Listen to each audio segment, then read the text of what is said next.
voilà te yooyu yëpp dafay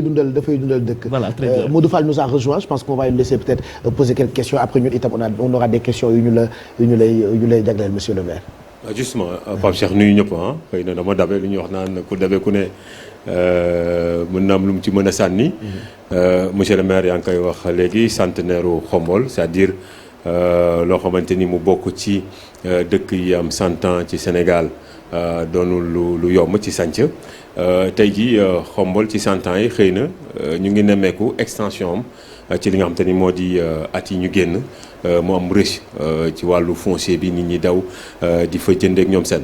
tey jii mu nekk ville boo xamante ni yaa ngi koy wax bëgg nga mu nekk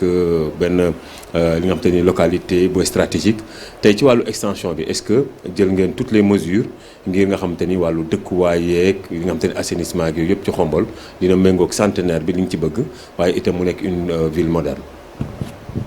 voilà jërëjëf ci laaj bi déjà il faut ñu placer affaire bi ci contexte am dëkk yi nga xam ne dañoo nekk Sénégal doonoon commune avant les indépendances muy Khombole ak dëkk yi mu nirool yëpp ñooy vivre même réalité les communes qui ont été communes avant l'indépendance ou qui ont été communes avant 1972 bi ñu leen doon définir dañoo définir seen ay limites par rapport à un point central c'est des communes qui sont faites de quartiers en blocs agglomérés constituant un établissement humain maanaam dëkk la yooyu ay koñ ay quartiers ñoo ko composé bi ñu demee ba 1972 ñu créé les communautés rurales bi ñuy définir les communautés rurales dañoo définir leurs limites allant jusqu'aux limites des prochaines communes donc finalement toutes les communes qui ont été communes avant 1972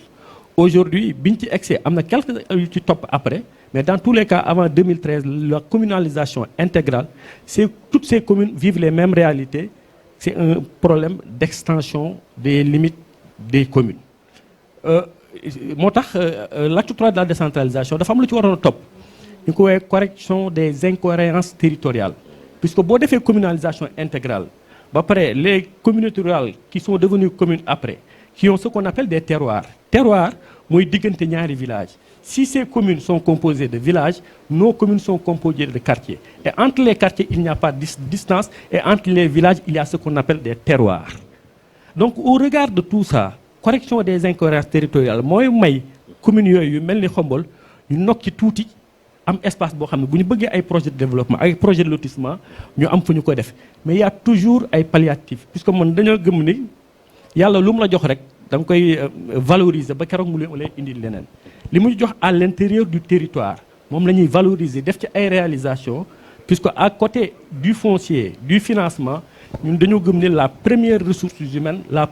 c'est la ressource humaine xelu doomu aadama mooy jiitu lépp donc loo amul la nag mën nga ko compenser ak xelu doomu aadama puisque Khombole est devenu aujourd'hui un laboratoire d'idées novatrices donc problème foncier yi oui on les connaît amuñu fu ñu def lotissement aujourd'hui amuñu fu ñu def de grands projets mais aujourd'hui on a l'initiative li ñu amakus néew ci biir Khombole ñu koy valoriser la fa nekk ci assiette foncière ay réserve kenn du ko approprier maire jël ko wala keneen ko di fa def yëfi boppam loolu dañ fay def ay infrastructures yuy jariñ ñëpp la ñu fa am ci 20 hectares on l'a aménagé aujourd'hui en pivot et en goutte à goutte pour mener des activités la fa nekk ci biir on prévoit des infrastructures un peu partout mais en attendant ñuy dem ci li ñuy woowee intercommunalité avec les communes qui nous entourent pour que loo am sa morom am ko ngeen la mottalante diggante Touba Toul Ndiène Sirakh Thiénaba ak Ngoundiane naka la ñu mën a àndandoo ñun ñëpp ànd ensemble pour li nga xam ne ni dañ ko bëgg defandoo ko kenn ku ci nekk mën la jëriñ loolu mooy les solutions la correction des incohérences territoriales première solution deuxième solution l'intercommunalité pour que les limites foncières puissent être étendues. nga waxoo léegi mu nekk ressources humaines ci ngeen bëgg a basé wu peut-être pour suqal li nga xam te ni moo di Khombole ci seen centenaire bi tey ci wàllu infrastructure yaa ngi koy wax est-ce que prévoir ngeen avoir des structures yoo xamante ni non seulement dina former doomu Khombole yi mais également yi nga xamante ni peut-être dinañ ci mën a liggéey ba mën a suqali seen gox. alors on a déjà ñu dañoo gëm ni le capital humain est au cœur du développement maanaam xel ak mën-mënu doomu aadama mu jiitu lépp ci loo mën a gis moo tax dañ suñu programme Khombole sur orbite le capital humain joue un rôle essentiel en termes de formation ñu arrimé ko nag ak les différents documents de planification stratégique boo demee ci agenda 2050 le capital humain joue un rôle essentiel nga dem ci agenda 2063